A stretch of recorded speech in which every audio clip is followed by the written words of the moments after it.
یہ نبی کریم نے وعدہ کیا ہے کہ تو سورت واقعہ پڑھ تیرے گھر میں فاقہ نہیں آئے گا۔ حضرت عبداللہ ابن مسعود رضی اللہ تعالیٰ عنہ بیمار تھے تو حضرت عثمان غنی رضی اللہ تعالیٰ عنہ تیمارداری کے لیے تشریف لے گئے اور جا کر کے کہا کہ آپ بڑے بیمار ہیں، آپ کی بیٹیاں زیادہ ہیں، میں چاہتا ہوں کہ خزانے میں سے کچھ مدد کروں۔ تو سیدنا عبداللہ ابن مسعود رضی اللہ تعالیٰ عنہ اٹھ کے بیٹھ گئے اور کہنے لگے امیر المومنین، اللہ آپ کو میری طرف سے میری بیٹیوں کی طرف سے بہتر صلہ دے، میری بیٹیوں کو کسی خزانے کی ضرورت نہیں، میں نے انہیں خزانہ دے دیا ہے۔ کہا جناب آپ نے کون سا خزانہ دیا ہے، میں آپ کے مالی معاملات کو جانتا ہوں۔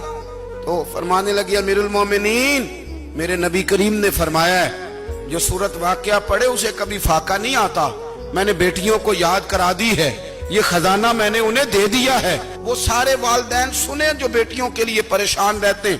حضرت عبداللہ ابن مسعود نصیحت کر رہے ہیں، فرمانے لگے میں نے سورت واقعہ یاد بھی کرا دی ہے، پڑھنے کی عادت بھی ڈال دی ہے۔ حضور نے فرمایا ہے جو سورت واقعہ پڑھے اسے فاقہ نہیں آتا۔ کہنے لگے چاند تو اپنی جگہ چھوڑ سکتا ہے، سورج گر سکتا ہے، تارے ٹوٹ سکتے ہیں، پر مدینے والے رسول کی بات غلط نہیں ہو سکتی۔ حضور نے فرمایا فاقہ نہیں آئے گا تو انشاءاللہ کبھی بھی نہیں آئے گا۔ کرنے کا کام یہ ہے کہ ہم اپنے معاملات، اپنی عبادات، اپنی دعائیں کبھی 10 منٹ عادت ہو جائے نا دعا مانگنے کی علیحدہ سے رات کو۔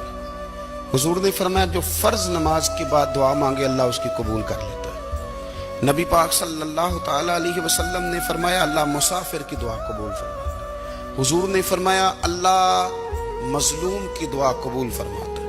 حضور نے فرمایا بیمار سے دعا کراؤ اللہ اس کی دعا قبول فرماتا ہے۔ میرے نبی پاک نے فرمایا ماں باپ جب بھی اولاد کے لیے ہاتھ اٹھائیں، ویسے تے بلے شاہ تو آسمانی اڈ دیا ہی پھڑ دیں، جڑا گھر بیٹھا انہوں بڑھیا ہی نہیں۔ حضور فرمانے لگے ماں باپ جب بھی اولاد کے لیے دعا فرمائیں اللہ ان کی دعا کو قبول کرتا ہے۔ آپ اپنا تعلق بنائیں، دعا کے ساتھ، عبادت کے ساتھ، مصلی کے ساتھ رشتہ بنائیں، استغفار پڑھیں۔ میرے نبی پاک نے فرمایا دعا مومن کا ہتھیار ہے، دعا مومن